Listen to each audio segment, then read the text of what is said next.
ఉండండి గురు. ఓం నమః శివాయ.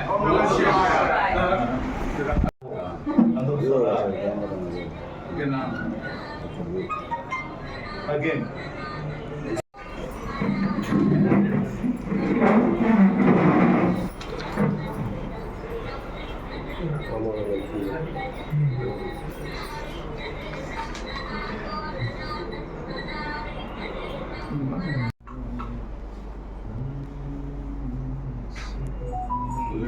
రెండు సంవత్సరాల 4 నెలలు ఎలా ఫీల్ అయ్యారని చెప్పలే.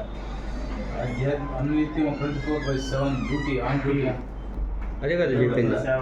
ప్రతి క్షణం శ్వాస స్వామివారి సేవ అనేసి వచ్చింది కదా.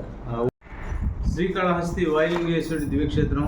ఈ దివ్యక్షేత్రంలో 2022 మార్చి 1వ తారీఖున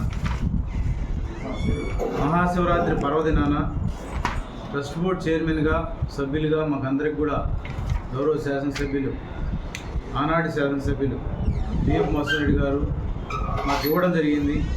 ఆ 2 సంవత్సరాలే కాకుండా తిరిగి మళ్ళా కూడా మార్చి 8వ తేదీ మహాశివరాత్రి పర్వదినాన్ని తిరిగి మళ్ళా ట్రస్ట్ బోర్డ్ చైర్మన్గా రెండోసారి అవకాశం రావడం. అరుదైన అవకాశం శ్రీకాళహస్తిలో భగవంతుడు మాకు ఇచ్చిన అరుదైన అవకాశం ఏంటంటే 3 సంవత్సరాలు కంటిన్యూగా మహాశివరాత్రి జరిపిన ట్రస్ట్ బోర్డు ఎవరు లేరు. కంటిన్యూగా 3 సంవత్సరాలు 3 మహాశివరాత్రులు జరిపిన ట్రస్ట్ బోర్డు ఎవరు లేదు.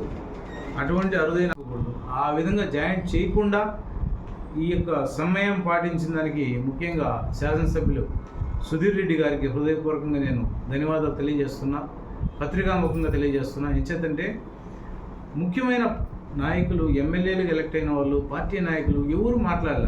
ఒకరిద్దరు కొంత న్యూసెన్స్ చేసినారు, అది ఈశ్వరుడికి వదిలిపెడతాం మనం.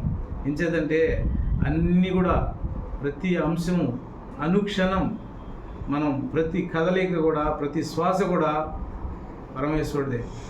ఆ విధంగా నమ్మినాం కాబట్టి రాబోయే ట్రస్ట్ బోర్డుకి హృదయపూర్వకంగా మేము ఆహ్వానిస్తూ అభివృద్ధి కార్యక్రమాలు ఇంకా కూడా నిరంతరం జరిపి శ్రీకాళహస్తిని మరింత ఆధ్యాత్మిక శోభలోకి తీసుకుపోతారని చెప్పి మనస్ఫూర్తిగా నేను వారిని కోరుకుంటూ ఆ తల్లి జ్ఞానప్రసన్నాంబిక సమేత వాయులింగేశ్వరుడు ఇంతకాలం మాకు ఒక మంచి అవకాశం ఇచ్చినందుకు వారి పాదాలకు